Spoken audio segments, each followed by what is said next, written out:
Alle 7:26 di venerdì 9 giugno, buongiorno Sicilia, da Michele Cucuzza e da Emanuela Corsi, buongiorno. Allora, oggi parleremo del Tao Book, il festival letterario di Taormina che sta per aprire i battenti da giovedì 15, per l'altro weekend che verrà avrete anche l'opportunità di andare lì e divertirvi a sbirciare tra i libri e ci sono anche un sacco di iniziative culturali. Avremo ospite con piacere una giovane cantante catanese che si chiama Virginia Cristaldi e poi parleremo di uno dei nostri guai quotidiani, il traffico siciliano, e avremo il piacere di avere ospiti con noi il sindaco di Palermo e il sindaco di Taormina, oltre che il dirigente dell'azienda dei trasporti pubblici di Catania. Ma cominciamo con la cronaca, i dubbi sul ponte dell'autorità anticorruzione. Per Salvini però si tratta di timori infondati, vediamo di che si tratta effettivamente. Non solo polemiche di carattere politico e attacchi sulla inconsistenza degli stanziamenti in finanziaria. Si abbatte un'altra tegola sul progetto del ponte sullo stretto di Messina. È quella dell'ANAC, l'organismo anticorruzione che ha inserito nella sua relazione al Parlamento un capitolo dedicato proprio al ponte sullo stretto. Nel decreto legge, secondo la relazione ANAC, ci sarebbe uno squilibrio nel rapporto tra il concedente pubblico e la parte privata a danno del pubblico, sul quale finisce per essere trasferita la maggior parte dei rischi. A dirlo personalmente nella sua relazione al Parlamento è stato questa mattina il presidente dell'ANAC, Giuseppe Busia, presentando la relazione annuale sull'attività dell'anticorruzione. Di fatto, la legge italiana che regola i rapporti di società fra pubblico e privato stabilisce che la parte pubblica deve essere in ogni caso maggioritaria, una condizione che non si realizzerebbe nella nuova struttura della società Stretto di Messina, così come rinata in base al decreto legge approvato la scorsa settimana.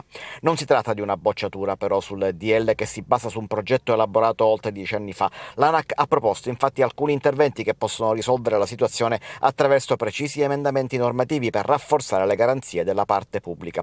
Questi emendamenti però non sono stati accolti dal governo in sede di conversione del decreto.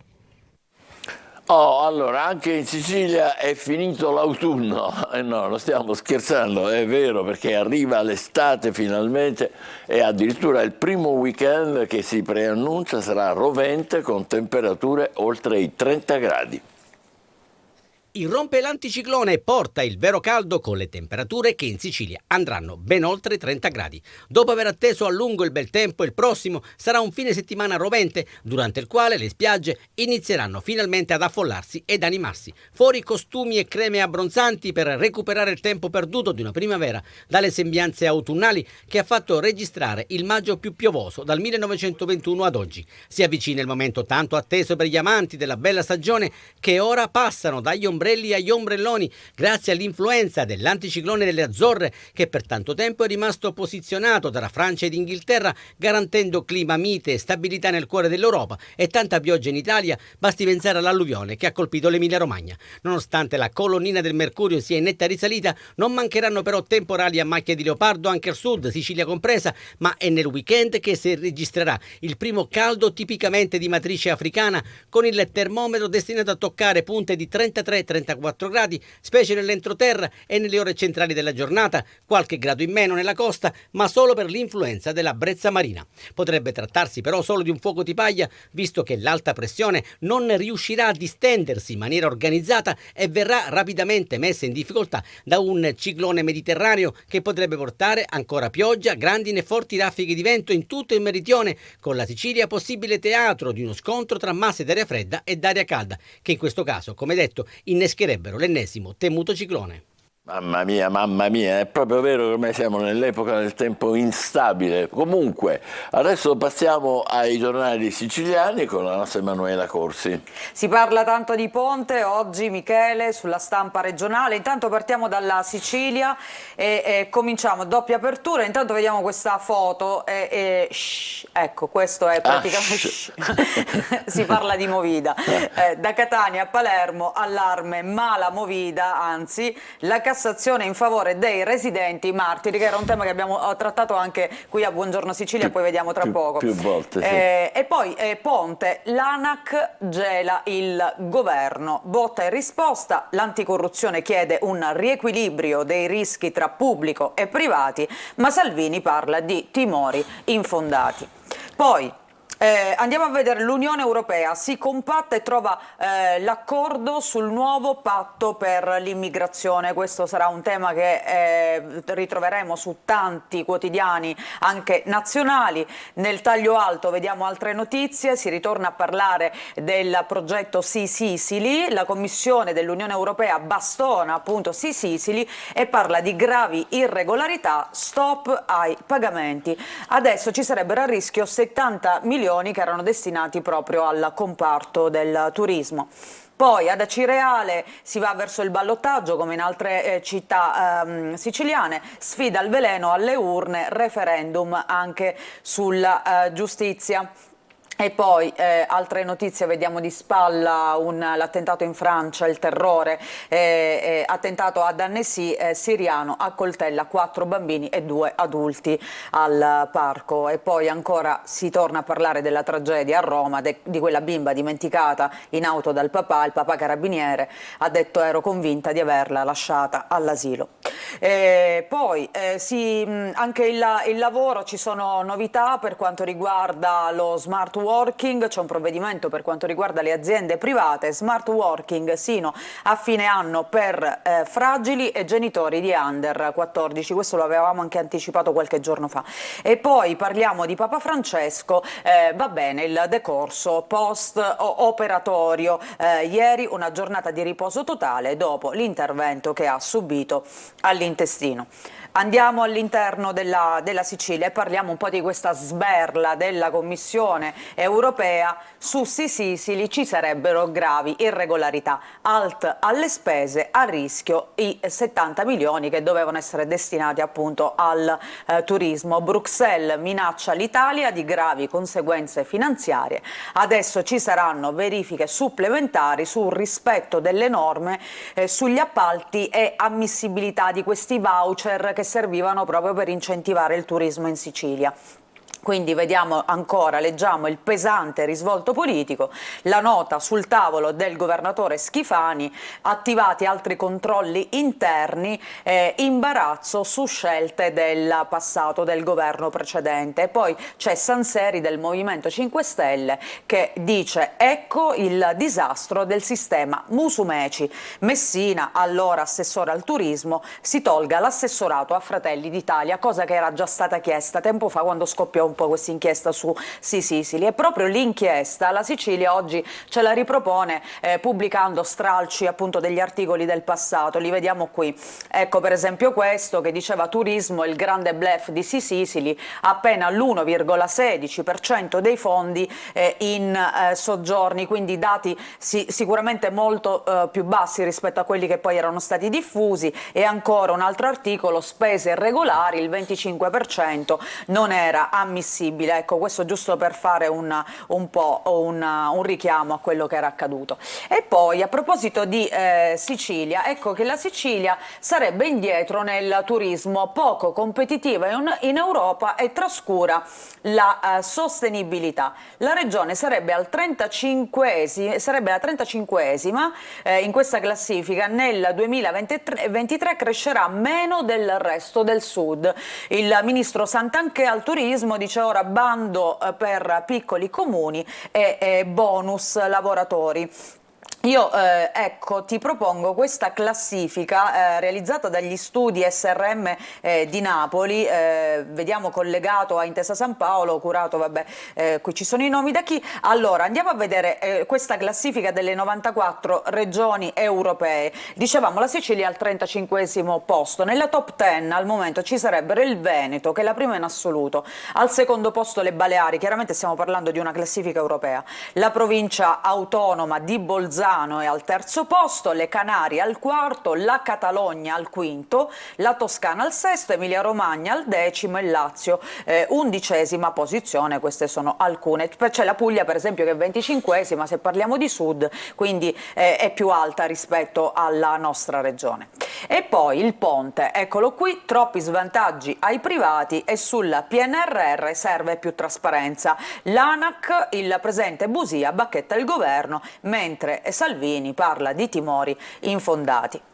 Qui c'è una notizia su cui abbiamo parlato della quale abbiamo parlato tanto, che ritroviamo anche oggi, il caro voli, perché c'è un'audizione alla Camera di compagnie e aeroporti. I voli nel mirino sono chiaramente sempre quelli della Sicilia e della Sardegna, che sono quelle più penalizzate, soprattutto la Sicilia. E queste compagnie che saranno in audizione sono Aero Italia, il nuovo vettore, il terzo vettore siciliano, Ryanair, Sky Alps, Volotea e EasyJet. Insomma, la Commissione ai trasporti vuole vederci chiaro su questi aumenti che abbiamo anche visto, registrato e raccontato. Andiamo a vedere la pagina di Catania della Sicilia. Per la Giunta Trentino ci sono ancora lavori in corso. Mentre gli alleati di centrodestra si confrontano sui nomi, il sindaco si concentra adesso sulla sicurezza. Passo indietro intanto dell'assessore designato Caruso di Forza Italia. In casa MPA spuntano i nomi di altre 3 donne, perché dicevamo che c'era il nome di una donna, appunto di un profilo di alto valore, che avrebbe rappresentato l'MPA in giunta. E poi la Lega e Fratelli d'Italia invece restano in attesa. Poi ti faccio vedere una notizia che riguarda Catania, il nodo Tondo Gioieni, il cantiere supera l'area più critica, si parla di viabilità che è tornata finalmente a respirare ieri dopo il caos di inizio settimana e dopo che sono stati asfaltati il tratto del torna indietro e la rotatoria ad alto rischio ingorghi. Bene, meno male. E poi la Malamovida, questa notizia di cui abbiamo parlato anche qui con anche gli interessati. Dalla Cassazione un assist per i residenti martiri, ricorderai quella sentenza appunto che dà ragione ai residenti. Emergenza in Sicilia, sentenza storica, disposto adesso il risarcimento per i disturbi notturni. Questo è previsto dalla Cassazione in riferimento a un fatto avvenuto in un'altra regione d'Italia, però potrebbe costituire un precedente anche per tutti quelli che lamentano chiaramente questa... Era Brescia. A Brescia, esatto. Il Giornale di Sicilia, vediamo la formazione, risale la protesta, quindi ancora acque agitate per il settore. L'assessore Turano rimpalla sugli enti le responsabilità per i lunghi ritardi nei pagamenti ed è di nuovo bufera. Le sigle sindacali non ci stanno, fumo negli occhi e dicono la colpa è della regione. Quindi si riapre il caso che aveva già acuito la frattura tra il titolare della delega e Schifani. Ci sono 58 milioni destinati proprio alla formazione che sono ancora bloccati. Poi andiamo a vedere le altre notizie, sono più che altro nazionali, le approfondiremo dopo. La Gazzetta del Sud, anche qui si parla di ponte, ma intanto l'apertura è dedicata alla città dello Stretto. Messina è stato votato il bilancio, più fondi alle società del comune, concorsi i primi ammessi e tregua in consiglio dopo le tensioni politiche, è approvato il previsionale. E poi a proposito di appunto ponte, Messina, botta e risposta tra Basile il sindaco e Germanà che invece è senatore della Lega. La grande infrastruttura divide gli ex alleati. Eccola qua la notizia, perché interviene anche Cateno De Luca e adesso sentiremo che cosa ha da dire. Il ponte che divide appunto Basile e Germanà, il sindaco alza il livello dell'interlocuzione con il governo. Tra l'altro il sindaco si è lamentato perché ha detto nel nuovo CDA della società non è rappresentata Messina, la città. Il senatore messinese della Lega invece gli risponde: entrambi erano alleati nel 2022. E Cateno De Luca torna all'attacco di Salvini, dice io sono pontista ma lui sbaglia strategia. Andiamo a leggere le parole di appunto De Luca, vediamo se riesco a trovare la parte. Ecco, io sono sempre stato un pontista, dice De Luca. Nel 2006 ero uno degli organizzatori a Roma dell'imponente manifestazione che portò un provvedimento per collegarsi a quella che è stata la strategia del corridoio Berlino-Palermo. Il ministro Salvini e la Lega erano contro il ponte, ha ricordato De Luca, però nella vita si cambia, solo i cretini non lo fanno. Sulla base di queste esperienze l'accelerazione accelerata, impressa e slegata da una visione globale però di quest'opera. È ovvio che bisogna ripristinare il corridoio Berlino-Palermo e quindi rendere il ponte quell'opera che trasforma il meridione in una piattaforma che intercetta le merci che passano, insomma. Comunque, in buona sostanza, Cateno De Luca dice tanti non hanno capito l'importanza del ponte, anche perché fanno i conti con una viabilità che poi non è delle migliori, cioè le autostrade in Sicilia non sono degne di questo nome, quindi tanti non riescono a comprendere l'importanza del ponte se prima mancano le strade sostanzialmente. Andiamo a vedere Repubblica Palermo, che invece fa un focus sulla sanità pubblica, che è alle corde. Dilagano gli ambulatori sociali che sostituiscono praticamente quello che dovrebbe essere il servizio pubblico. Sono già una ventina le strutture di assistenza aperte da medici volontari in diversi quartieri di Palermo, visite specialistiche per chi non può pagare o aspettare, ma il sindaco, dicono questi medici che prestano appunto gratuitamente la loro prestazione, batte i pugni anziché delegarci. Se abbiamo qualche minuto, un minutino ancora. Perfetto, andiamo dentro e andiamo a vedere cosa significa. Ospedali pubblici alle corde e la sanità va in strada con gli ambulatori popolari. Dallo Zen alla Noce, qua siamo a Palermo, a Sant'Erasmo, sono già una ventina le strutture in città tenute in piedi da medici volontari che dicono è lo specchio dei tagli all'assistenza. Pausa, ci ritroveremo fra pochissimo con i quotidiani nazionali. State con noi, buongiorno Sicilia, 7:42.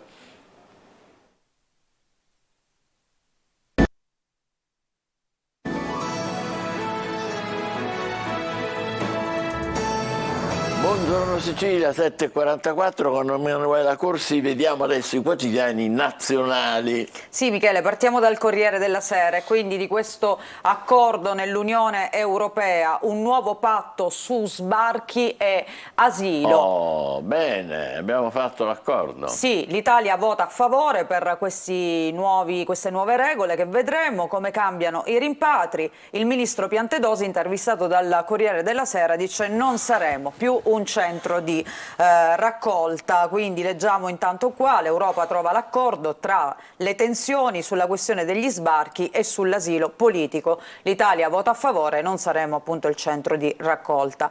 E poi queste due foto, vediamo ancora la guerra in Ucraina, l'avanzata di Kiev per il contrattacco. Intanto dopo la rottura della diga c'è l'allarme per la centrale di Zaporizhzhia. Sopra vediamo chiaramente dei combattenti, ma sotto vediamo ancora le immagini del disastro dopo questa diga appunto che ha ceduto in un punto, causando allagamenti e distruzione.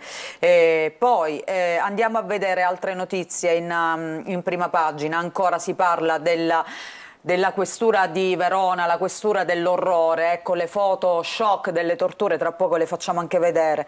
E poi il clima folle che agita New York e l'America, gli incendi in Canada che appunto stanno causando problemi anche agli Stati Uniti. In Francia i bambini accoltellati al parco giochi, è stato fermato un siriano che voleva uccidere in nome di Dio, così avrebbe detto. Poi il governo, ereditati con il PNRR, tanti ostacoli e ritardi, Misiani dice accuse surreali, e poi ancora la politica, Ciani l'estraneo e la strategia di Schlein, questo per quanto riguarda il PD.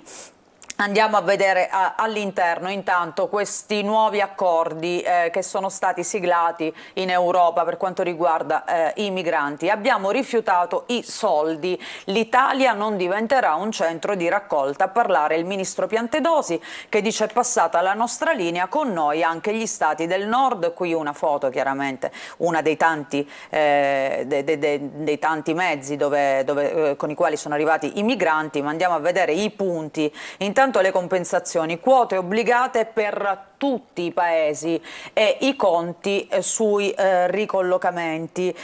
Sono previsti 30.000 ricollocamenti, i paesi potranno scegliere se accogliere o dare il contributo di 20.000 euro che alimenterà un fondo a favore di azioni nei paesi terzi, cioè tu non vuoi migranti, paghi, questo in sostanza quello che è stato deciso. Poi il termine di 12 settimane, questa è la procedura accelerata per quanto riguarda le domande di asilo politico, che è la novità più rilevante. Viene istituito un percorso rapido, obbligatorio, con regole condivise europee per trattare queste domande di asilo di migranti con scarsa possibilità di essere accolti, perché per esempio non provengono da paesi di guerra. Per quanto riguarda i respingimenti, espulsioni anche nei paesi dell'ultimo passaggio. Si è molto discusso anche sulla possibilità di espellere i migranti non verso il paese di origine ma verso i paesi terzi, un punto che l'Italia con il ministro dell'Interno ha definito da subito dirimente. Il testo proposto dalla presidenza di turno svedese dell'Unione Europea, invece, accogliendo la richiesta del governo tedesco, poneva una condizione precisa: che i migranti fossero riportati nel paese di transito da cui sono partiti solo nel caso di connessione, come per esempio casi di parentela o di legami sociali. Ma intanto vi faccio vedere anche quanti sono gli arrivi in Italia. In rosso sono tutti i dati relativi al 2023, in blu scuro quelli del 2022 e poi quelli in grigio, insomma 2021. Guarda un po' quest'anno l'accelerata che c'è stata appunto per quanto riguarda i flussi, soprattutto nei mesi di marzo e aprile, cioè siamo a 13.267 appunto per marzo, 14.507 arrivi ad aprile, il numero di migranti chiaramente sbarcati. E poi i sommersi e bombardati, invece qui ancora immagini di quello che sta accadendo, la catastrofe e i soccorsi, così dice il Corriere. L'acqua cala ma sui civili di entrambi i fronti piovono nel frattempo granate, milioni di tonnellate di raccolto perduti. Le immagini, queste che vi facciamo vedere, sono state raccolte da un drone che ha volato sulla diga al momento della catastrofe e che smentiscono invece il Cremlino, che dice noi non c'entriamo niente. Allora qui ti faccio vedere, Michele, il salvataggio di questa gente, salvano gli animali, salvano qualsiasi cosa e vediamo appunto anche qui gommoni, per esempio in questa foto qua si gira con i gommoni, sembrano delle immagini, anche qui un uomo che sta pagaiando con dei mezzi di fortuna. Queste le immagini nelle città, e qua ancora volontari soccorsi, i soccorsi agli sfollati, almeno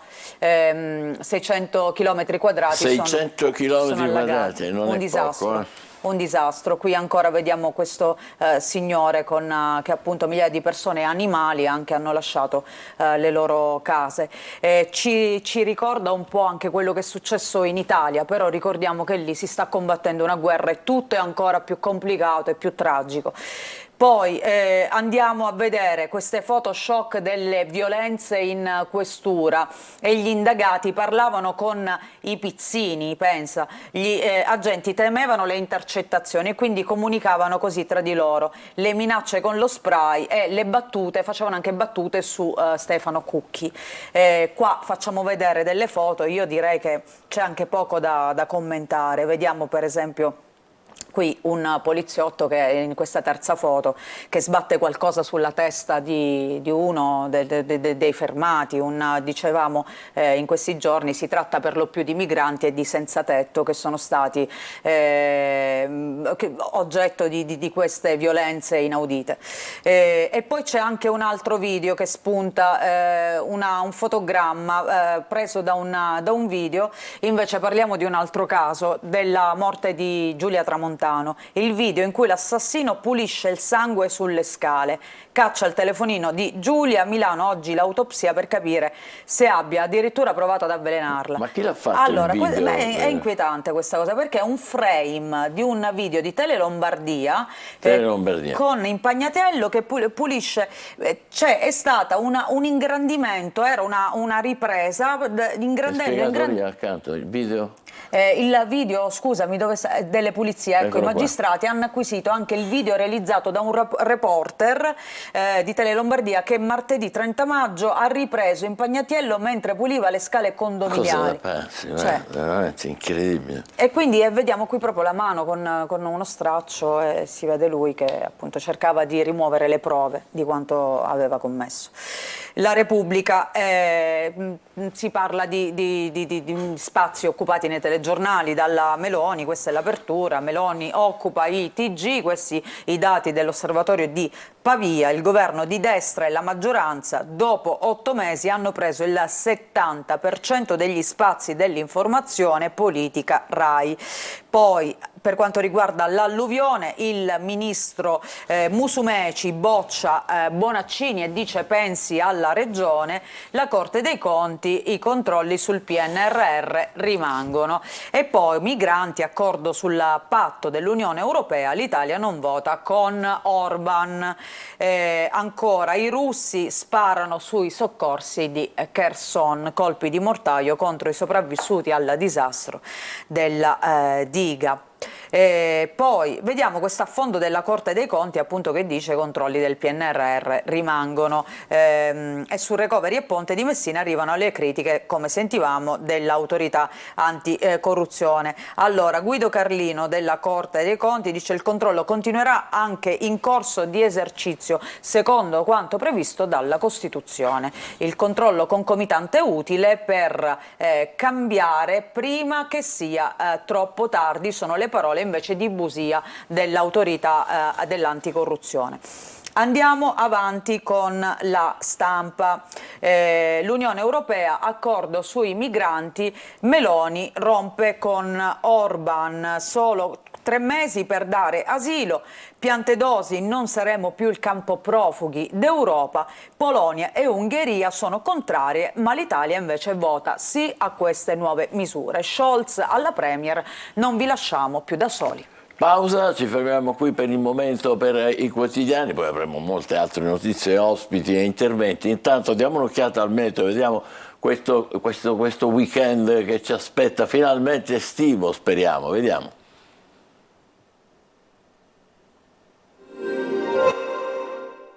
Un saluto e ben ritrovati da Sofia Inglese di Trebi Meteo. Ci attende un venerdì in prevalenza soleggiato sulla nostra penisola, salvo per qualche locale disturbo che interesserà già dal mattino le 2 isole maggiori e nella seconda parte del giorno, specie verso sera, l'arco alpino e la dorsale appenninica. Come dicevo, condizioni di variabilità sulla Sicilia, giornata di alternanza tra sole e nubi con qualche possibile fenomeno sparso. La ventilazione debole o a regime di brezza lungo le zone costiere con mari prevalentemente calmi. Temperature massime in incremento di qualche grado con punte che potranno anche sfiorare i 30-31 gradi. Nel corso della giornata di sabato tempo a tratti instabile con possibili rovesci anche a carattere temporalesco e specie nella seconda parte del giorno e sui settori interni. La ventilazione sempre debole o a regime di brezza lungo le zone costiere con mari calmi o poco mossi. Temperature che di conseguenza saranno in calo di qualche grado, massime infatti comprese tra i 26 e i 28 gradi. Ulteriori dettagli vi attendono come sempre sull'app di Trebi Meteo. Oh, benissimo, eccoci qua, sono le 7.55, c'è una notizia dell'ultima ora, una svolta sul delitto di Pachino di cui abbiamo parlato a lungo in questi giorni. È stato fermato per l'omicidio del connazionale Mansour Haitem un altro tunisino, un ragazzo di 19 anni, e l'hanno rintracciato le forze di polizia anche grazie ai sistemi di videosorveglianza. Ha cercato di fuggire ma è stato fermato, aveva anche alcuni grammi di hashish, adesso è nel carcere di Siracusa. Adesso si cerca di capire se fossero soltanto assassini e vittima o se c'era invece una rissa come era sembrato in un primo momento. Lasciamo stare la cronaca e diamo un benvenuto alla nostra ospite Antonella Ferrara, che è un po' la mamma di Tao Book, che comincia anche quest'anno giovedì 15 fino a lunedì 19, weekend col bel tempo, e quindi è un'ottima occasione per andare a vedere il festival di Antonella Ferrara, che è un festival letterario, ma come dire, multidisciplinare, sempre di più, è vero? Esattamente, è un festival, come hai detto bene, multidisciplinare. In nome della letteratura coniughiamo tutte le arti. Partiamo giovedì 15 giugno con 5 giornate di programmazioni e circa 200 ospiti in 5 giorni. Spaziamo dai letterati ai filosofi, ai politici, agli economisti. Se mi consentite posso anche diciamo, darvi qualche nome. Ma c'è un premio Nobel francese, per esempio. Esattamente. Il tema è, sì, i premi Nobel sono 3 in realtà, 2 per la medicina e 1 per la letteratura, perché il carattere multidisciplinare del festival che abbiamo sottolineato in apertura è una costante di tutta la narrazione di questo festival, che è cresciuto negli anni. Questa è la 13ª edizione dedicata al tema delle libertà plurale, come ci insegnava Benedetto Croce, che la libertà al singolare esiste solo nelle libertà al plurale. Cioè è un ideale che si plasma ed evolve con il mutare del costume, e l'abbiamo voluto indagare con tutto il nostro comitato scientifico a Taormina. 100 eventi in 5 giorni. 200 eventi in 200. Esatto, 200 eventi in 5 giorni. Il premio Nobel per la letteratura Annie Ernaux, sono veramente 5 premiati quest'anno, 3 per la letteratura, quindi la Nobel Ernaux, che diciamo riceverà il Tao Book Award per l'eccellenza letteraria, l'iraniana Azar Nafisi, e poi avremo dagli Stati Uniti Joyce Carol Oates, che non arriva in Italia da moltissimi anni. Sono tutti nomi che abbiamo in esclusiva a Taormina per l'Italia, e saranno le protagoniste anche del nostro gala, che si tiene il sabato 17 giugno al Teatro Antico di Taormina. Ma come dicevamo c'è spazio anche per la scienza. Avremo il divulgatore e il saggista David Quammen, anche lui arriva dagli Stati Uniti, ricorderanno i telespettatori, è stato reso celebre da Spillover, no? Quel libro in cui diciamo, lui ha previsto la pandemia, quindi parleremo anche di cosa significa la libertà nella scienza, no? Oltre che la libertà nella letteratura. Approfitterei per un saluto anche al presidente del comitato scientifico, che è Nino Rizzolero, che è un grande giornalista, oltre che un amico che salutiamo con grande piacere. Per noi è un riferimento assoluto. Sì, certo, oltre che per una generazione di giovani giornalisti o ex giovani giornalisti come il sottoscritto. Dunque, è nata da una sua intuizione questo Tao Book, è vero? Sì, esattamente, è nato da un desiderio anche, no? E da una passione per la letteratura. Nella mia precedente vita ho lavorato molto nel mondo dei libri, ho seguito tutto il ciclo vitale del libro, dalla scrittura alla pubblicazione. Quindi nelle edizioni? Nell'editoria, e anche, diciamo, anche dal punto di vista imprenditoriale, aperto delle librerie in Sicilia, anche per colmare delle lacune in luoghi in cui non c'erano librerie. Quindi diciamo, questa spinta pionieristica poi mi ha spinto anche a mettere a sistema diciamo, una rete di conoscenze che avevo elaborato nel corso degli anni, e la volontà anche di importare modelli europei rispetto ai format festivalieri multidisciplinari. In nome della letteratura vengono, come dire, coniugate le altre arti. Quindi uso ormai così, è un po' la tendenza in Europa. Sì, noi abbiamo aggiunto diciamo, ogni anno un pezzo, un tassello. Quest'anno abbiamo aggiunto anche la Space Economy, da 4 anni teniamo un osservatorio sulla geopolitica, quest'anno avremo anche il commissario Gentiloni, oltre a tanti altri diciamo, economisti che tratteranno temi salienti per l'Europa, il futuro dell'Europa e del Mediterraneo. Questa è un'isola strategica per l'Europa, è cerniera tra continenti, è al centro del Mediterraneo, le sue 3 punte guardano i 3 continenti, e noi guardiamo all'Africa e agli sviluppi che saranno. Infatti è sempre al centro anche del grande dibattito sulle migrazioni di queste ore. Poi Lampedusa, che adesso è gestita dalla Croce Rossa, quindi sappiamo bene. Ma tra gli eventi che voi aggiungete man mano ci sono mostre, spettacoli teatrali e di danza anche. Ci vuole anticipare qualcuno? Sì, esattamente, al Teatro Antico, dove appunto ci sarà questo gran galà il 17 giugno, avremo la fantastica occasione di non solo ascoltare la musica di un grandissimo musicista, David Garrett, sarà da noi. Però, sì, sarà da noi con l'orchestra del Teatro Massimo Bellini di Catania, che è coproduttore musicale della serata. Qualche immagine, a quando si riferiscono? Questa era Cantone, questa era del 2015. C'è Augias. Sì, Augias, sì, noi abbiamo guarda chi c'è avuto tantissimi ospiti afferenti con l'orchestra del teatro. Noah ha partire dalla musica già. che abbiamo potuto ascoltare, Pupi il Avati. cinema, c'è anche tanto cinema a Taubouk. Quest'anno avremo il maestro Bellocchio, Michele Placido anticiperà alcune pillole di un nuovo progetto, Valeria Golino ci parlerà del suo rapporto con una grande scrittrice siciliana, Goliarda Sapienza, già. autori come Edoardo Leo. Il cinema è stato sempre, diciamo, uno dei nostri campi d'azione. Anche Bellocchio, Bellocchio, un con gran questo suo maestro. nuovo film bellissimo, Rapito. Che Esatto, esatto. E diciamo la danza avremo i Cataclò, perché la libertà ci spinge anche a concepire la danza in una maniera libera, no? La danza acrobatica, quindi, che accompagnerà questo grande spettacolo. Lei aveva cominciato parlando di sedimenti letterari. Esatto. Questa è stata la prima ispirazione, forse? Sì, abbiamo voluto recuperare l'eredità letteraria di una città che è Taormina, che è stata sempre crocevia di culture e il simbolo un po' della stratificazione culturale della Sicilia, no? È stata resa celebre nel mondo da grandissimi letterati, Truman Capote, Tennessee Williams, oltre che cineasti, e quindi abbiamo voluto recuperare questa eredità che è proprio insita, endemica del luogo, e quindi portarla a galla e proiettarci in un futuro attraverso un ponte fatto di belle lettere, no? Come la mongolfiera di Velasco Vitali, poi adesso parleremo un attimo dell'arte, è quell'artista che quest'anno ha deciso di donarci la sua visione del tema della libertà con una mongolfiera. Che bello! Che ci invita a guardare il mondo dall'alto, no? Anche da un'altra prospettiva.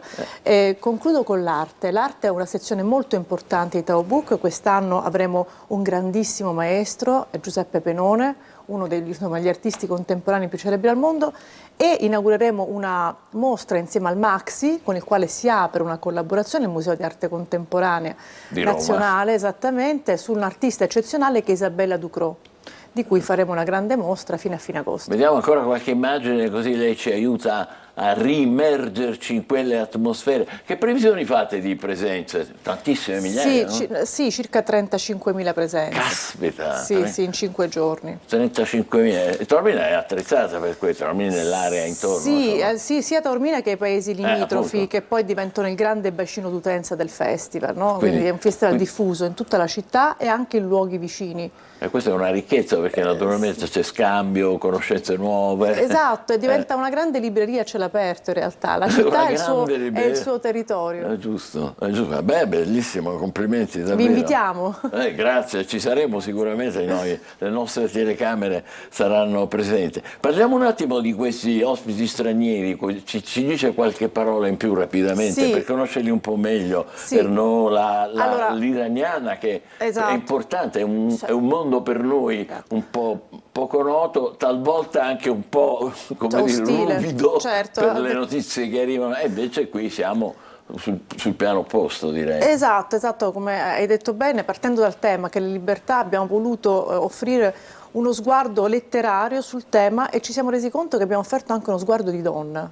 Perché certo. quasi tutti i protagonisti del festival sono donne. È vero, è giusto, quindi abbiamo voluto tracciare un percorso, lo sguardo delle donne sulla libertà, a le varie latitudini del mondo. Annie Ernaux, premio Nobel per la letteratura, proviene dalla Francia, ha attuato, diciamo, nella sua prosa, ha affrontato il tema dell'emancipazione femminile attraverso il prisma del suo habitat, del suo, come dire, contesto sociale e culturale.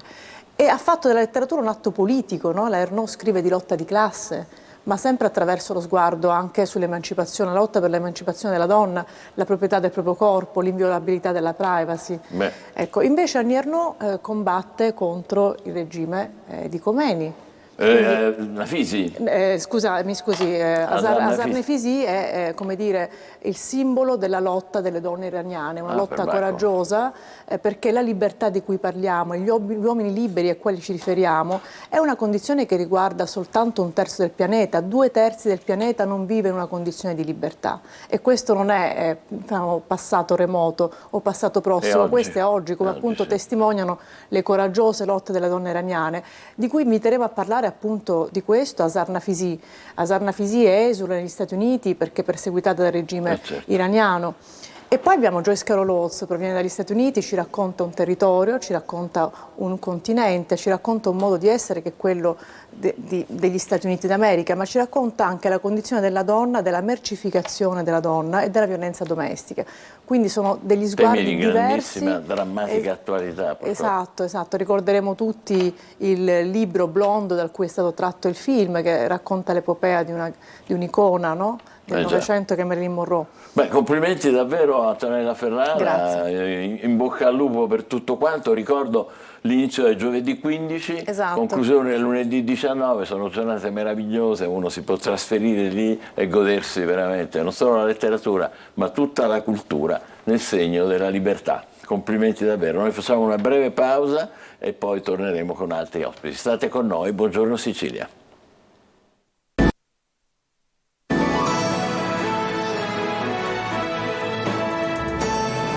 Alle 8:09, buongiorno Sicilia, con un'altra nostra ospite, giovane ospite, si chiama Virginia Cristaldi, è una cantante catanese, complimenti. Grazie. Che ha appena realizzato un brano nuovo che si chiama Africa. Perché Africa? Africa in senso metaforico come culla del mondo, luogo dove tutto ha inizio. Infatti la canzone parla di un viaggio, metaforico e non, alla ricerca di se stessi. Proviamo un assaggio. Allora, Virginia Cristaldi, Africa.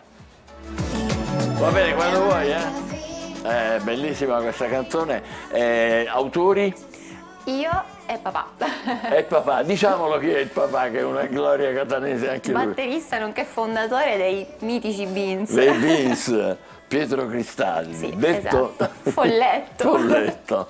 Senti, però possiamo parlare un po' della tua famiglia, che è una famiglia meravigliosa, perché il pezzo è Africa, però poi la mamma è...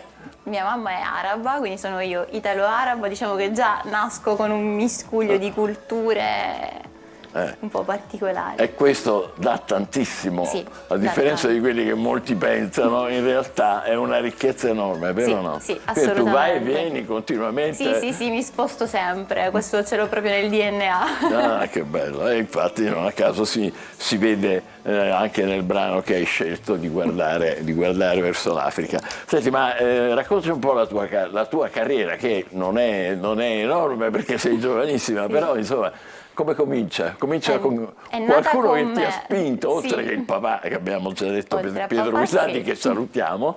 Però diciamo che ero un po' timida nel cantare. Aspetta, diciamo. Eccoti qua. Eccola. Va, bellissima questa foto. Eccola qua, Virginia un po' prima. Un po' prima. Un po' prima. E questa è la mamma? Sì. Ah, sì, ecco, come si chiama la tua mamma? Mariam. Salutiamola che ci sta guardando, ciao.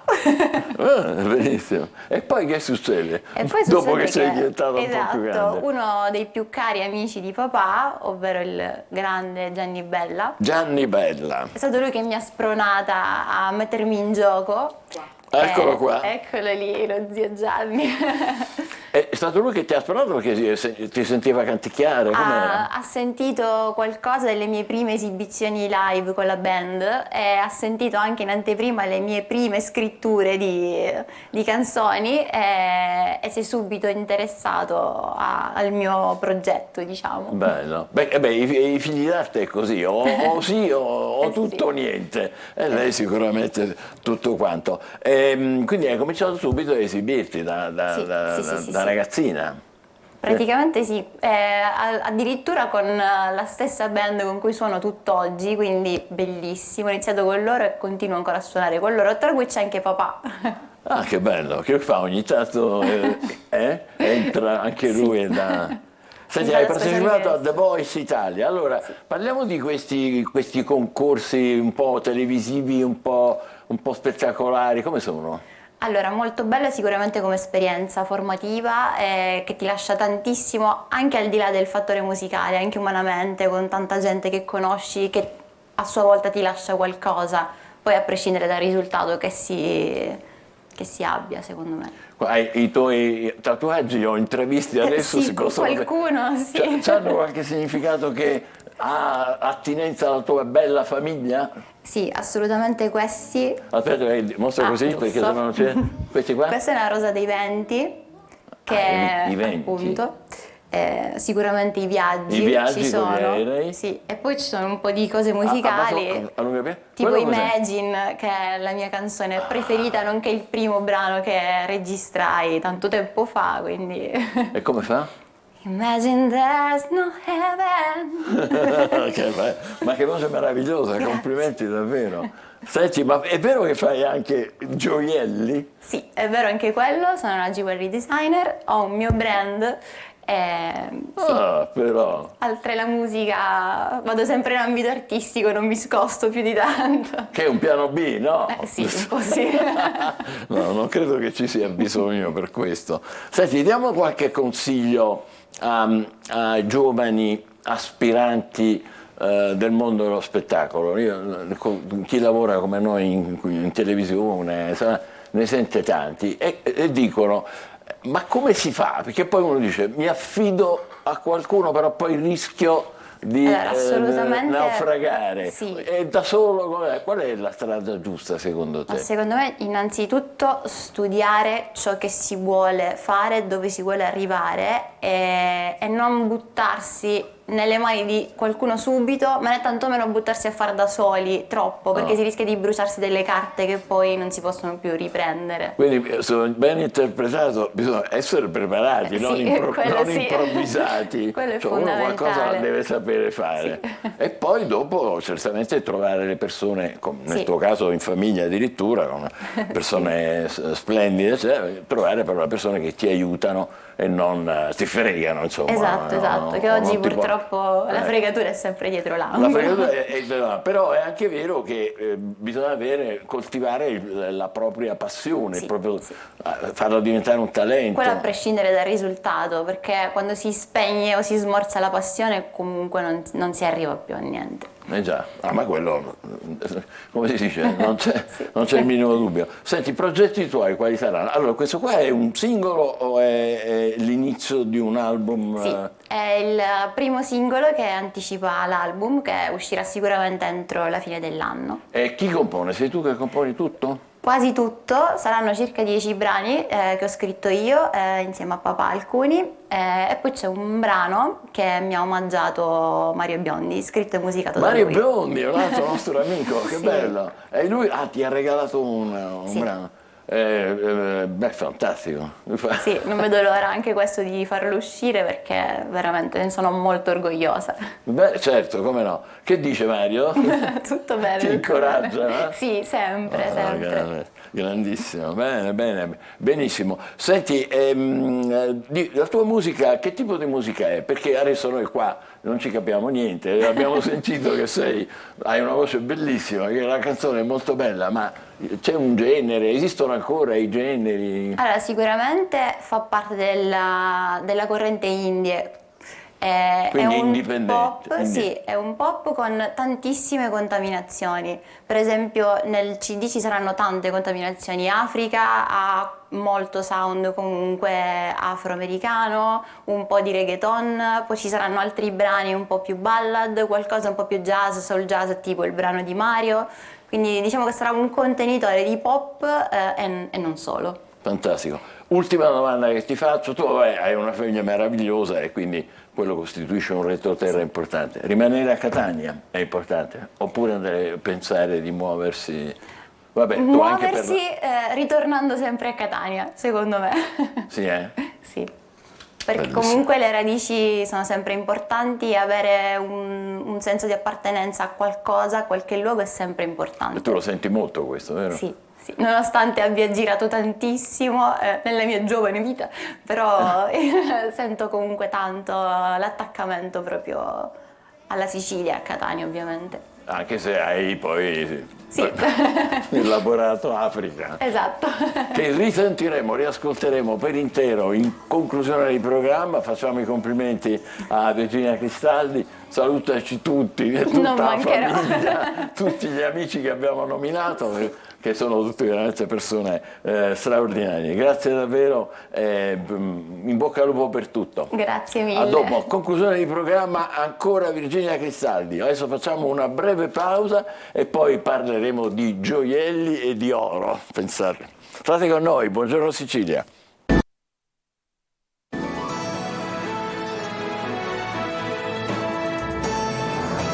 8:20, questo è Buongiorno Sicilia e con noi Samantha Maccarrone, esperta in beni rifugio. Buongiorno. Allora, l'altra volta avevamo parlato di bellissimi, brillanti, li ha portati? No, oggi no, oggi si parla di oro. Ah, oro! Ah, Sì. quello purissimo sempre. Quello purissimo, esatto. Oggi non parliamo del classico oro di cui abbiamo parlato nelle precedenti puntate, ma oggi parliamo dell'oro puro. L'oro puro ha una specifica denominazione perché è costituito, l'intero peso è costituito per 999 parti su 1000 da oro. Quindi diciamo che possiamo dire che tutto quello che c'è all'interno di un lingotto è soltanto oro, a differenza, come dicevamo nelle precedenti puntate, che della gioielleria, che è costituita per oro soltanto in parte. E quello 999 su 1000. Proprio questo di cui parlavamo, il lingotto. A quanti carati è quello? 24 carati si dice. 24 esatto, carati. 24. Però, non è male, Senta, ma perché 999 su 1000 manca quello? Si aggiunge sempre un 1%, in realtà nel lingotto è 0,1% la lega per renderlo più resistente, per evitare che si rompa. Ah, ecco, è lega che serve Sì, per... si aggiunge un metallo ferroso, nel lingotto si aggiunge il rame più precisamente. Già. E conviene investire in oro puro?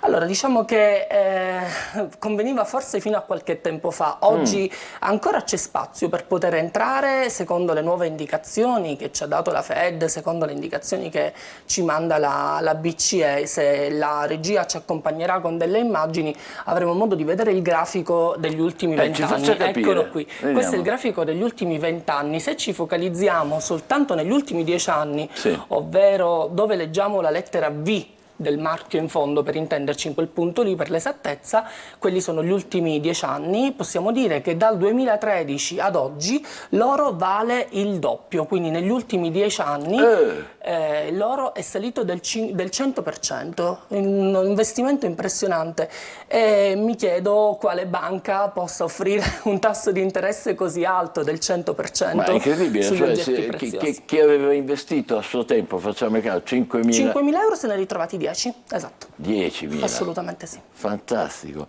E nessuna banca offre questo? No, credo che non esista al mondo, almeno immagino che non esista al mondo, una banca che possa offrire un tasso di interesse a credito pari al 100%. Poi arriva la Guardia di Finanza a caso. No, e infatti molte volte le domande che i clienti ci pongono è appunto: investire in oro è sicuro? E soprattutto da un punto di vista di tassazione cosa succede? Possiamo dire che da questo punto di vista il legislatore ci ha aiutato particolarmente, in quanto gli investimenti fino a 12.500 euro non vengono dichiarati all'unità di informazione finanziaria, di conseguenza sono degli investimenti che si possono fare in totale autonomia. Quindi quello dei 5.000 diventati 10.000 è a posto, è a postissimo. Fino a 12.500 è a posto. Può dormire sonni tranquilli, se lo può mettere pure sotto il cuscino.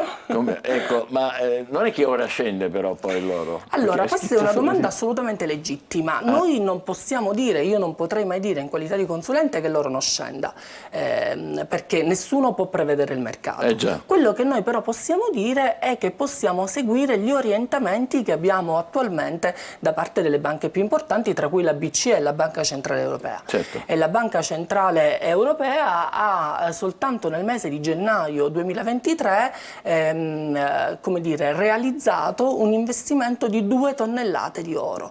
Poverini. Questo in considerazione del fatto che solitamente la Banca Centrale Europea non investe mai in rifugio, ma in moneta, come tutti noi sappiamo. Questo significa evidentemente che il mercato dell'oro è in forte crescita. Altrimenti non avrebbe fatto questo, avrebbe scelto mossa. qualcos'altro. Però peraltro l'hanno fatta anche in maniera molto, oserei dire, legale, perché Lagarde ha fatto proprio una dichiarazione nella quale ha scritto che la Banca Centrale Europea ha registrato questo investimento appunto di 2 tonnellate, nella quale prevede un aumento del metallo prezioso. Addirittura la Federal Reserve ha emesso una risoluzione nella quale dichiara che da qui al 2030, quindi a poco meno di 7 anni, la quotazione dell'oro raggiungerà addirittura i 100 euro grammo. Attualmente siamo intorno ai 60 euro grammo. 70? 60. C'era un cartello che volevo commentare insieme con lei. Vediamolo, certo, eccola qua, proprio la Banca Centrale Europea. Ecco, proprio la informazione. riga sotto dice: la Banca Centrale Europea BCE ha registrato un inusuale aumento di 2 tonnellate delle riserve auree. Esatto, le riserve auree, come noi sappiamo, vengono acquisite investite all'interno dei cavò delle banche per avere la certezza che qualsiasi cosa succeda gli investitori siano messi a riparo, e in questo caso la Banca Centrale Europea ha acquistato oro, quindi sta credendo nel metallo prezioso. Ci faccia sognare, a che quotazione siamo arrivati? Siamo a 60 come dicevamo, e entro il 2030 si 60 spera 60 al grammo, al esattamente 1997 dollari l'oncia, un'oncia è circa 27 grammi per intenderci. E si fermerà questa... Allora, speriamo di no, nell'interesse di tutti gli investitori, speriamo di sì, nell'interesse di chi vuole, come dire, evitare insomma che il prezzo sia troppo alto, però possiamo dire con assoluta certezza che è il metallo giusto su cui investire oggi. Quindi fare una previsione, non so, da qui al 2030 possiamo immaginare... Io credo che possiamo annoverare l'idea della Fed 100 euro grammo. Io credo di sì. Credo che si possa tranquillamente prendere in considerazione questa loro dichiarazione. Peraltro, se l'ha detta la Federal Reserve, insomma, non è il primo che passa, è la banca più importante del mondo. C'è ancora spazio per investire. C'è ancora spazio per investire. Il consiglio che possiamo dare ai nostri ascoltatori è quello di rivolgersi alle persone giuste, di non farlo con il primo che passa, di trovare ovviamente persone che abbiano, oltre che contezza del mercato, che è fondamentale, ma le quali siano anche ferrate all'interno degli organi professionali, all'interno dei tribunali, come è nel mio caso, di rivolgersi alle persone giuste, come è nel caso del gruppo che rappresento, che è Orofollia, ma poi anche di tutti gli altri punti vendita che si trovano in giro per il mondo, di trovare sicuramente le persone giuste, perché non mi nascondo che è successo peraltro a me personalmente di recente in una perizia. Io ricordo che sono CTU anche del Tribunale di Catania, sono consulente tecnico d'ufficio di un tribunale di Catania. Mi è successo proprio di recente di un caso di un lingotto che in realtà all'interno era tungsteno, non era oro. Aiuto! Purtroppo capita. Rivolgetevi alle persone giuste. Bisogna rivolgersi alle persone giuste. Assolutamente e poi, sì. Via col vento. E poi via col vento, investite in oro, è il momento giusto per farlo, e probabilmente da qui al 2030 il 40% in più dell'investimento riusciremo a ricavarlo. 40% in più, godete, solo a sentirlo dire già uno è un bel numero. Si tira su. Benissimo, è un bel numero. Grazie mille. Grazie sempre a voi, Maccaprone. alla prossima. Complimenti, alla prossima. Grazie. Adesso facciamo 2 risate, ce le facciamo con Insieme, che è bellissimo. La conosce, vero? Assolutamente sì. Fatevi un grande applauso, così la gente pensa che sia per me. Quanti tra i siciliani presenti si sentono siciliani questa sera per alzate di mano? Minchia, mezza sala, l'altra metà di dove siete?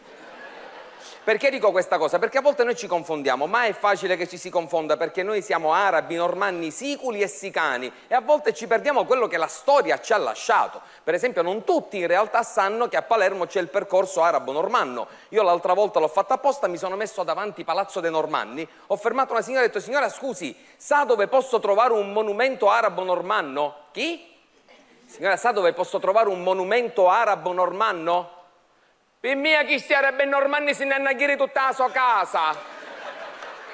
Signora, ma che sta dicendo? Guardi che stiamo parlando di qualcosa che è patrimonio dell'UNESCO. Quale patrimonio? Non abbiamo picciole, noi siamo tutte in mezza strada. Signora, ma che dice? Guardi, questo è il Palazzo dei Normanni. Vuol dire me cognata in mezza strada e i normanni ci fecero un palazzo. Che sto fondo con il sindaco. No, signora, lei si sbaglia, guardi che non c'entra niente il sindaco, qua ci sta il presidente della regione, non mi interessa tutto i cornuti, so. Signora, ma che dice? Guardi che questa è la stratificazione della nostra storia. Noi abbiamo la palazzina cinese, abbiamo il giardino inglese, abbiamo Villa Filippina. Che mi sta dicendo? Fino a ieri facevano i polizie, i filippini, ora ci fece la villa. E non le ho detto che abbiamo la riserva dello zingaro perché chissà ci va a dare fuoco. Sì, ma... io penso che noi siamo arabi, normanni, siculi, sicani e non solo, perché sarà l'influenza inglese del periodo risorgimentale Iwita che fa sì che noi ne assumiamo l'aria degli inglesi. Siamo Lord rientra e nasciate fuori. Mio cugino è stato a Londra, è arrivato lì non sapendo parlare la lingua, non sapendo niente, non sa che lì non puoi neanche buttare una cicca di sigaretta per terra. Stava fumando in un parco, un inglese ci ha detto, ehi, no smoking, no smoking. E là avessi piccolo po' smoking. Io venne a capire che appiccava anche c'è i mutanne.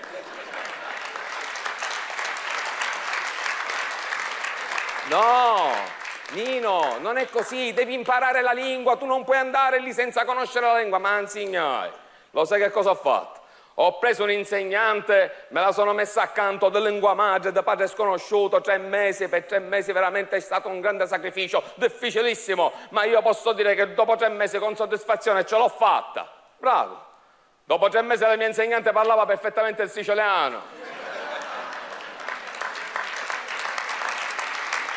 Do you want spaghetti? 3 piatti, grazie. Inchia! Vero che ti insegnasse. Noi ad esempio, non tutti i palermitani stessi lo sanno, abbiamo il genio di Palermo. Il genio di Palermo è questa figura, questo nume tutelare, è stata una divinità pagana, noi stessi non lo sappiamo, ma ce l'abbiamo dentro, il gene del genio di Palermo. E basta che tu, anziché venire a teatro, se ti vuoi divertire e trovare un genio, sali sull'autobus. D'altronde, peraltro, il biglietto costa molto meno che a teatro. Quanto costa il biglietto dell'autobus? Non lo sappiamo, non lo sappiamo perché noi biglietto non ne facciamo. Ora io questa sera però una cosa la voglio dire, voglio confessare, perché lo so, mi rendo conto, mi attirerò le critiche da parte di tanti, molti mi dicono tu sei un personaggio pubblico e devi dare l'esempio, ma io questa sera lo voglio dire e voglio confessare, io quando salgo sull'autobus il biglietto lo faccio. Oh, non vi incazzate, apprezzate la sincerità. Perché tu appena vai per fare il biglietto ti senti italiano male, te la chiedo. Oh, ma che sento fare? Ma che è? Ti danno il premio? Ho detto, sto facendo il mio, mica ti ho detto di farlo tu. Lo so, ma poi se me l'abituano e vogliono che lo facciamo tutti. Quando tu sali sull'autobus ne vedi veramente di tutti i colori, ma non nel senso della multietnicità, no, nel senso che appena acchiano un controllore, i cristiani si canciano i facce e diventano di 1000 colori. Io ogni tanto lo prendo proprio per questo motivo, per godermi queste scene. E arriva il controllore, biglietto? Biglietto? Lei? Biglietto? No, grazie, come se avesse accettato. Intendo dire, il biglietto l'abbiamo fatto. Lei non lo so, io onestamente non l'ho fatto mai. Biglietto? Senta, ma lei mi vuole prendere in giro? Guardi che questo è il biglietto di ieri. Con vera ieri che aspetto a lei. Ma l'apoteosi a Piazza Politeama, si ferma l'autobus, apre le bussole, sale uno che forse aveva un babbio e fa fermi tutti, questa è una rapina. Se voto anche sono bottere, sale, mi fece scantare, mi parevo controllore a mia.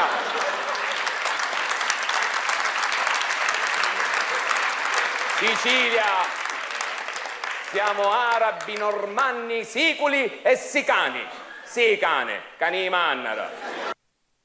È bellissimo, insieme. E restiamo in tema di traffico e di trasporti. Vediamo insieme un celebre brano di un celeberrimo film.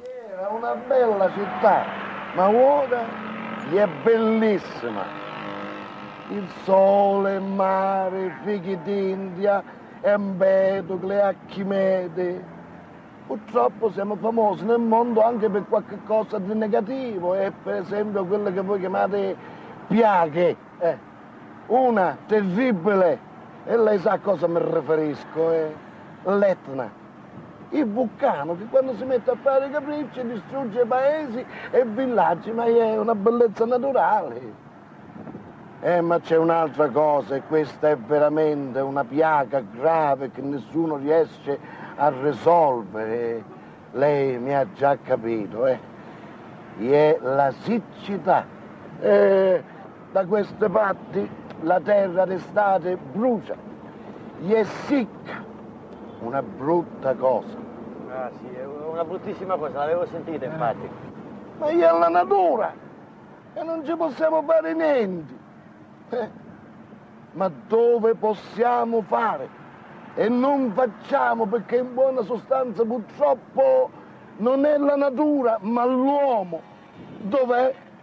e nell'atezza è più grave di queste piaghe che veramente diffama la Sicilia e in particolare Palermo agli occhi del mondo. Lei ha già capito, è inutile che io gliela dica, mi vergogno a dirlo.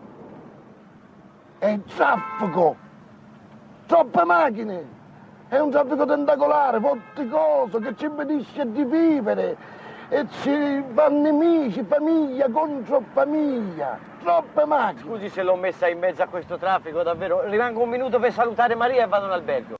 Gianni Stecchino, è il traffico una delle tre piaghe di Palermo. Allora, questo era uno scherzoso avvio del nostro dibattito, invece molto serio, sul traffico nelle città e i trasporti pubblici. Diamo il benvenuto all'amministratore unico della AMTS, l'Agenzia Metropolitana Trasporti e Soste di Catania, quindi l'azienda pubblica dei trasporti. E poi abbiamo il piacere di avere in collegamento con noi per la prima volta, buongiorno Sicilia, il sindaco di Palermo Roberto Lagalla con il nostro Marco Gullà.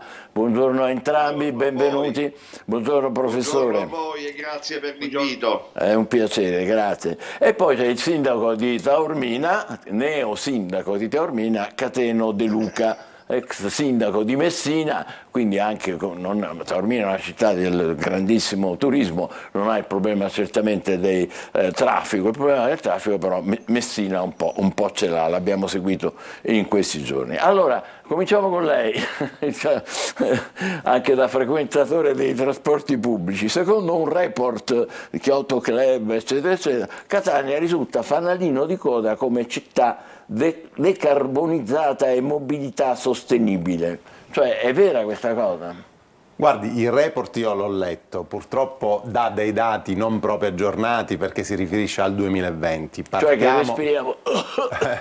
Partiamo da un dato di fatto, purtroppo le città del sud Italia sono tutte fanalino di coda in questo report, ci sono degli oggettivi problemi sul tema della mobilità e della viabilità urbana. Però devo dire che dobbiamo anche capire dove stiamo andando e dove siamo arrivati e tutte le opportunità che ci sono state in questi anni e che stiamo cogliendo con i progetti del PNRR e dei fondi europei che favoriscono questo tipo di transizione ecologica. Noi rispetto ai dati di quel report che di 2 anni e mezzo fa abbiamo fatto un grande passo avanti. Noi l'anno scorso dall'Istat, quindi ente autorevole, siamo stati classificati come città di Catania, assieme al comune di Bologna, le 2 città che in Italia hanno il parco mezzi meno inquinante, perché abbiamo fatto un forte investimento sui mezzi a metano e da quest'anno già i primi 20 sono in esercizio, altri 20 andranno in esercizio a fine anno e via via fino al 2025.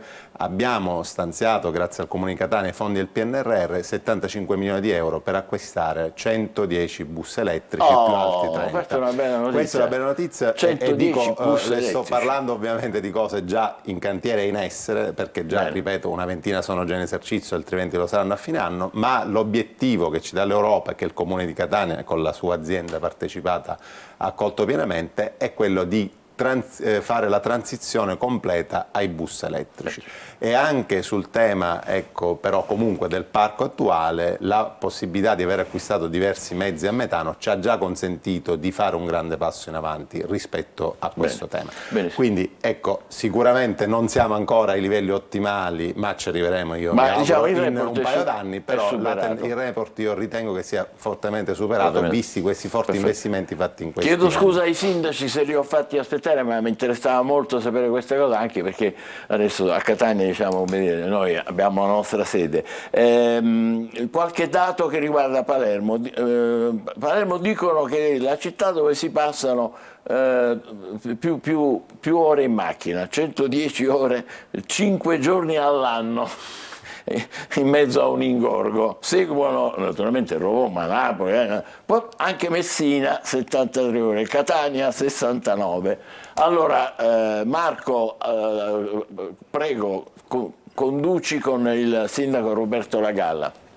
Sì, il sindaco tra l'altro fra qualche minuto avrà proprio giunta qui a Palazzo delle Aquile dove ci troviamo. Sindaco, faccio rispondere subito a lei su queste su questi dati che ha appunto dato Michele Cucuzzi. Ma i dati li abbiamo letti tutti. Palermo è la quinta città d'Italia per congestione di traffico. Abbiamo due problemi davanti.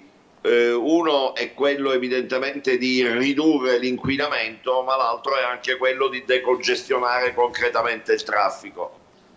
Analogamente a quanto sta avvenendo a Catania e in tutte le altre città italiane, grazie alle risorse del PNRR e dei fondi strutturali, anche a Palermo l'azienda municipalizzata dei trasporti ha operato una scelta di automezzi e di veicoli non inquinanti che via via si stanno acquisendo per effetto delle gare. In più Palermo ha attivato e sta portando a gara, a completamento di gara, la unificazione degli anelli del tram, e quindi il tram assumerà sempre di più una funzione di trasporto pubblico di massa, così come il completamento del passante ferroviario e dell'anello metropolitano, la cui prima parte, pensiamo, dell'anello, pensiamo di mettere in funzione a partire dal prossimo anno,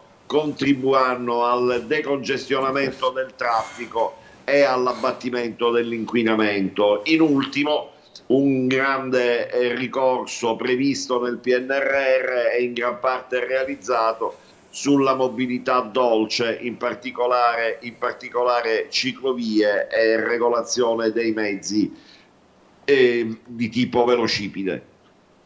Bene, Sindaco, abbiamo sentito quindi i progetti e i progressi. Volevo sentire De Luca, la sua esperienza a Messina com'è stata? L'avete cambiate le cose? Siete riusciti un po' a modificare le cose? Ma intanto abbiamo preso un'azienda trasporti che era l'ATM, che aveva 82 milioni di euro di debiti, l'abbiamo messa in liquidazione e abbiamo realizzato una nuova società per azioni, credo che oggi sia una delle più competitive. Abbiamo rinnovato totalmente il parco macchine, 140 autobus nuovi acquistati, e tutti, la maggior parte anche elettrici, ed è ovvio che abbiamo investito con oltre 130 milioni di euro. Infatti in questo momento Messina è un cantiere per rimodulare non solo parte del percorso del tram, ma abbiamo creato collegamenti a pettine che mancavano tra i 48 villaggi e gli assi principali, proprio per decongestionare, anche con la realizzazione di 25 parcheggi di prossimità, perché poi il tema è anche questo, creando proprio questa struttura a pettine che allo stato attuale è in corso di realizzazione. E parliamo ovviamente della città di Messina, che è l'ingresso della Sicilia per quello che è il trasporto che insiste sullo stretto di Messina, quindi non ci sono anche dubbi che anche da questo punto di vista di elemento che caratterizza la percentuale di traffico incide anche questo aspetto. Però è stato fatto un investimento complessivo e ora si sono i fondi di PNRR, perché noi abbiamo partecipato a una serie di bandi che ci hanno consentito anche noi con la mobilità dolce di avere tutte quelle risorse per cambiare completamente la strategia e di conseguenza decongestionare, ma nello stesso tempo creare quelle infrastrutture di prossimità che diventano indispensabili, cioè evitare di entrare a tutti i costi in città. Questa è stata la strategia che abbiamo messo in campo e che ovviamente ora darà i risultati che una città green come Messina, che ha avuto oltre 250 milioni di euro di finanziamenti proprio anche per questo, la Foresta Me, una delle strategie che ci ha accomunato a Milano, proprio per arrivare a un concetto di vivibilità ovviamente che va ben oltre quelli che sono stati i canoni tradizionali. Volevo sentire ancora il sindaco di Palermo, professor Lagalla, prima di lasciarla andare alla Giunta. Questo è un problema un po' culturale e anche strutturale. Abbiamo sentito i progressi che lei ha annunciato per quanto riguarda i trasporti pubblici a Palermo. Il fatto però che poi passiamo 5 giorni all'anno negli ingorghi con le automobili è un problema culturale, cioè siamo noi che usiamo il SUV pure per andare al supermercato, oppure è una difficoltà oggettiva dovuta alla lentezza, alla scarsità del trasporto pubblico? Beh, guardi, è una combinazione di entrambi gli elementi, aggravata dal fatto che nel passato, non solo a Palermo, ma vorrei dire un po' in tutta Italia e nei centri più grossi, il trasporto pubblico sia stato considerato un fatto in qualche modo marginale. Ipotesi assolutamente sbagliata nel momento in cui il TPL pretende oggi strategie di mobilità e di interscambio assolutamente importante, ed è proprio sull'interscambio che presenteremo nei prossimi giorni il piano strategico della città metropolitana, con aree di scambio nei pressi delle entrate autostradali e ovviamente nelle principali stazioni del metrotreno, con posteggi e parcheggi di scambio. Perfetto. Di che vi occupate, Sindaco? Posso curiosare stamattina in Giunta? Beh, ci occupiamo di una transazione proprio con l'azienda dei trasporti e poi ancora di impianti sportivi e altra materia amministrativa. Va bene, la lascio lavorare. Grazie Sindaco per essere stato con noi. Grazie Marco Gulano. Grazie a voi. Quando vuoi intervenire, Marco, fallo senz'altro. Volevo chiedere a Bellavia un commento su quello che ha sentito. Siamo a livelli, diciamo, nelle metropoli, oppure siamo ancora un po' indietro? Diciamo la verità. Siamo indietro. Siamo indietro e mi fa piacere, ecco, che ci siano autorevoli sindaci a discuterne. Io già ne ho discusso col neosindaco Enrico Trantino, che peraltro è sensibilissimo sul tema della mobilità. Abbiamo parlato su questo? Sì, assolutamente sì. Qui il tema è centrale oggi, perché dobbiamo dirci la verità, i comuni purtroppo, perché il Catania è stato in dissesto, Palermo chiaramente ha le sue problematiche, come anche le grandi città, non hanno potuto investire le risorse adeguate nel TPL e questo chiaramente ha penalizzato. Vediamo i dati di Catania, che sono quelli che conosco meglio. 10 anni fa l'azienda dei trasporti poteva produrre 14 milioni di chilometri l'anno. Oggi, dopo il dissesto, il Comune ha dovuto restringere il contratto a 7 milioni di chilometri l'anno. Quindi noi ne abbiamo già parlato, perché dal 2024, quando il Comune auspicabilmente chiuderà il dissesto, dobbiamo necessariamente rimettere mano al contratto di servizi. E ancora c'è un tema della Regione. La Regione non adegua il fondo TPL da diversi anni, quindi il fatto che tutte le città metropolitane possono porre il tema sul tavolo della Regione è fondamentale. Le risorse che la Regione titolare dei servizi di trasporto pubblico locale non adegui il fondo è una grande penalizzazione per le aziende, perché non possono evidentemente mettere maggiori risorse in campo. Quindi c'è certamente un tema di risorse, c'è certamente anche un tema, come diceva lei giustamente, di mentalità dell'utente, ma c'è anche un tema di mettere a disposizione dell'utente un servizio di trasporto pubblico che sia veramente frequente ed efficiente. Per fare questo ci vogliono le risorse, come dicevamo, ci vuole l'ammodernamento del parco mezzi, e questa è l'unica cosa che sta andando veramente molto bene, e poi ci vuole un po' una centralità del programma di mobilità sostenibile nella città. Se le linee BRT, ogni volta che si debbono, che sono le linee di bus veloce, ne abbiamo già per esempio a Catania una, il BRT1, che collega il parcheggio scambiatore dei due obelischi, quindi evita che la gente dai paesi pedemontani entri nel centro città. Con la macchina. Abbiamo oggi il BRT5 che si collegherà al parcheggio di Aci Castello, che è in corso di costruzione, ma abbiamo già pronto il progetto del BRT2, su questi progetti che sono pochissimo invasivi, ma che però evidentemente tendono a modificare le abitudini degli utenti, c'è sempre grande resistenza. Noi è dal 2013 che abbiamo un piano generale del traffico urbano che prevede tutte queste misure e siamo stati 10 anni per farne 2 e progettarne un terzo. E chi è che fa resistenza? Purtroppo un po' tutti, perché chiaramente non si vuole cambiare le abitudini, quindi siamo dai cittadini alle istituzioni, siamo tutti abituati a non cambiare. Quindi l'obiettivo è farlo. E poi, se mi posso permettere, c'è un tema di pianificazione della sosta che va rivista completamente, perché diciamoci la verità, parlato col sindaco? Abbiamo parlato, ma sono tutti problemi anche lì che tutti dobbiamo impegnarci per affrontarli con radicalità.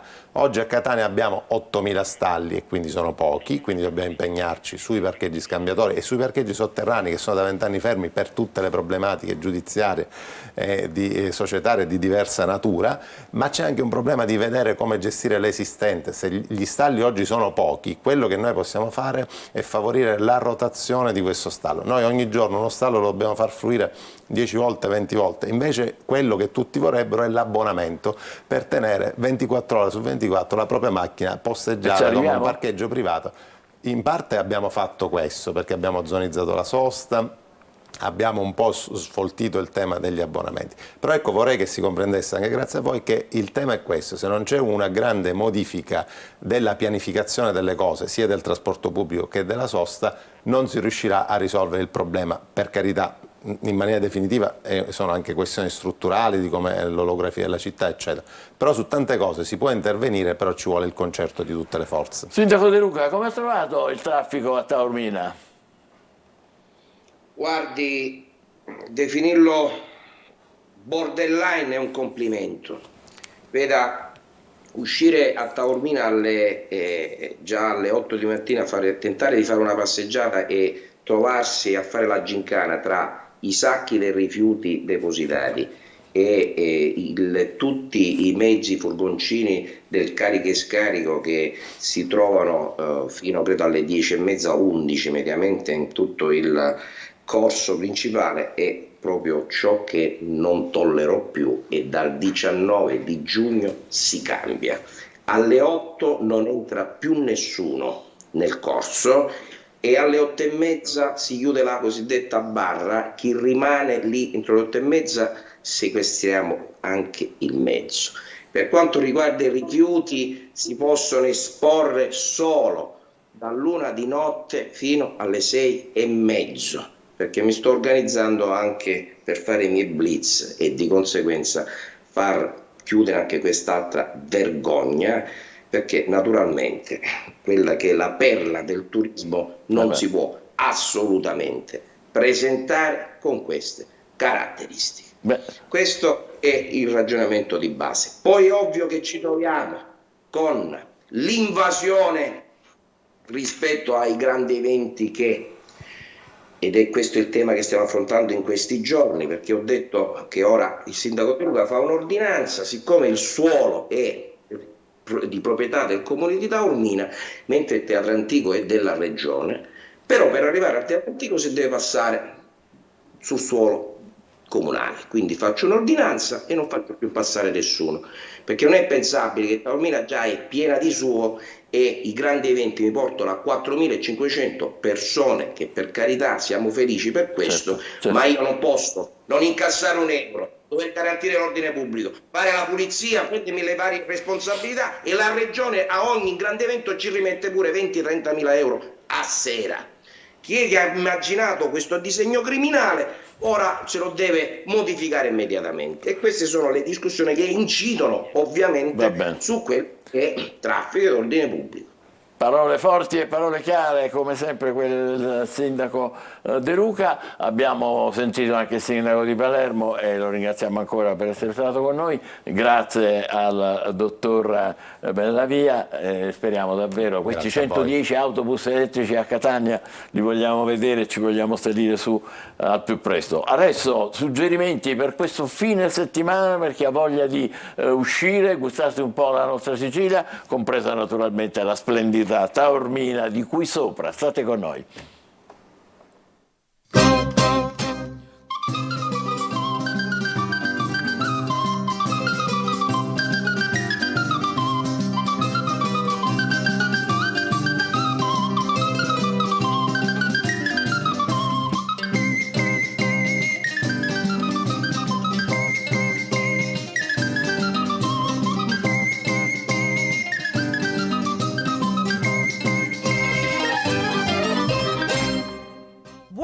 weekend, dei suggerimenti per chi in questo fine settimana ha voglia di uscire e gustarsi un po' la nostra Sicilia. A Catania c'è Made in Medi, l'evento dedicato alla moda, all'arte e al design, e la 16ª edizione avrà il culmine sabato 10 giugno a Ivea Grande Studios.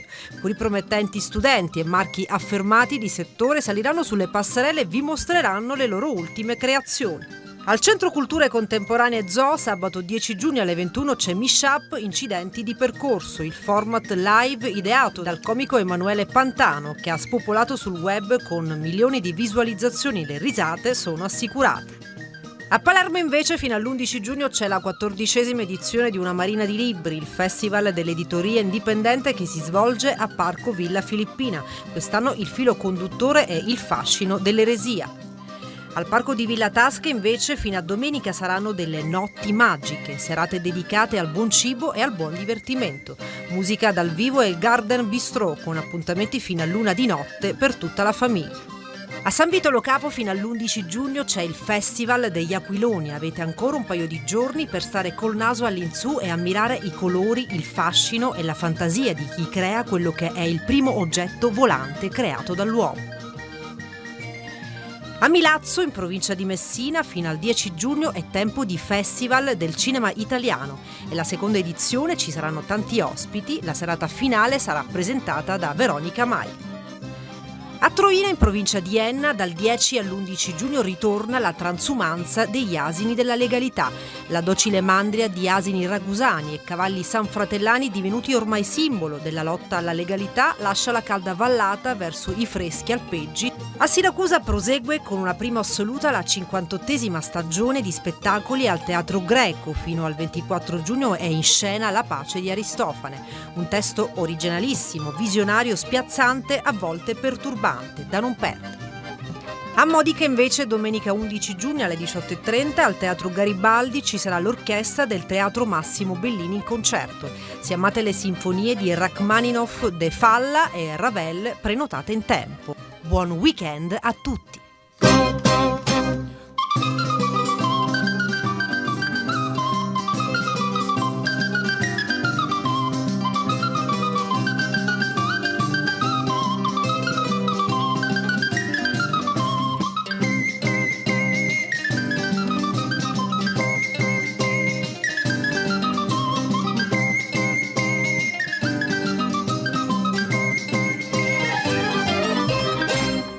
Quante meraviglie! E noi invece adesso vi proponiamo un salto in Africa con la nostra giovanissima e bravissima Virginia Cristaldi, che è stata ospite di questa puntata e che ci ha presentato questo suo ultimo brano. Vi auguriamo con questo buon weekend e vi diamo appuntamento a lunedì 12. Buongiorno Sicilia, Africa, Virginia Cristaldi.